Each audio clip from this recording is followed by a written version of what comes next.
લક્ષ્ય ન્યૂઝ, એક નજર, એક લક્ષ્ય. ચોટીલામાં ચોમાસા પહેલા જ ભર ઉનાળે ખાબકેલા કમોસમી વરસાદે તંત્રની પોલ ખોલી નાખી છે. સોમવારે બપોર પછી ચોટીલામાં વીજળીના કડાકા સાથે કમોસમી વરસાદ ખાબક્યો હતો અને વરસાદ ખાબકતા ચોટીલાની મુખ્ય બજારમાં પાણી ભરાઈ ગયા હતા. બજારમાં આશરે 1 ફૂટ જેટલા પાણી ભરાઈ જતા વેપારીઓ હાલાકીમાં મુશ્કેલાઈ ગયા હતા. કેટલાક વેપારીઓની દુકાનો બંધ કરવાની નોબત આવી હતી. રોષે ભરાયેલા વેપારીઓએ પાલિકાની કામગીરી સામે સવાલો ઉઠાવ્યા હતા. સાથે સાથે નગરપાલિકાના પૂર્વ પ્રમુખ રવિભાઈ ખાચરને પણ યાદ કર્યા હતા. રવુભાઈ ખાચરે તેમના કાર્યકાળમાં કરેલી કામગીરીના વખાણ કરીને વર્તમાન તંત્ર વાહકો સામે સવાલ ઉઠાવ્યા હતા. બ્રિજેશ ત્રિવેદી, સુરેન્દ્રનગર. પ્રમુખ હતા ત્યારે આનામાં કઈ છે જ નહીં, ઓફિસમાં જઈને બેઠો. શું છે ભાઈ આજે વરસાદમાં કેવું થયું બજારમાં? વરસાદ પાણી કેટલું અડધી દુકાનો પાણી ગરી ગયું.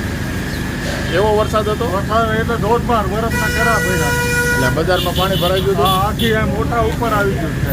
માવઠામાં જ પાણી ભરાણું તો પછી હવે નારું ખોલવાનું કીધું તો નારું થી ખોલ્યું નહીં. લોકોએ કોને ન ખોલ્યું? મુકાભાઈ ઓલા બિસ્કીટ વાળાને કે તું ખોલી નાખ. એના કારીગર નહીં હોય એના કોઈને. પાલિકાની કામગીરી કેવી ગઈ?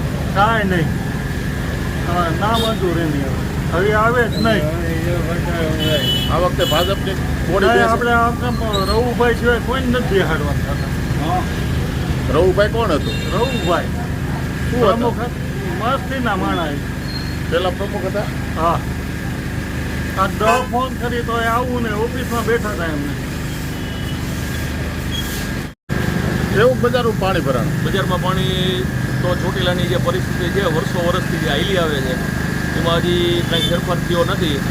અને બજારમાં તમને કહું ગંદકી અને ઉપદ્રવ ચાલુ છે. તમે લાઈવ જોઈ શકો છો. તમને કહું અને ચોટીલાના બધા મહાનુભાવો તમને કહું જોતા જાય અને વાત કરતા જાય. તમને કહું પાલિકાની કામગીરી કેવી? વરસાદમાં પોલ ખોલી?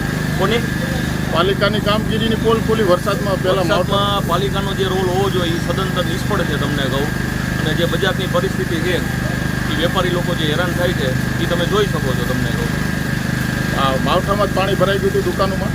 ના, દુકાનોમાં પાણી તો માવઠાના હિસાબે નથી ભરાણું, પણ એનું કારણ છે જે વાહન અવરજવર જે લોકોની થાય છે. તમને કહું એના હિસાબે જે પાણીનો ફ્લો આવે છે એના હિસાબે તમને કહું પાણી આવી જાય છે. તમને કહું બજારોમાં પાણી હોય તો આવે ને? આ બજારોમાં પાણી હોય તો જ આવે ને ભાઈ. તમને કહું અને વરસાદનું પાણી બધી બાજુનું તમને કહું આ ચોકની અંદર જ ભેગું થાય છે. તમને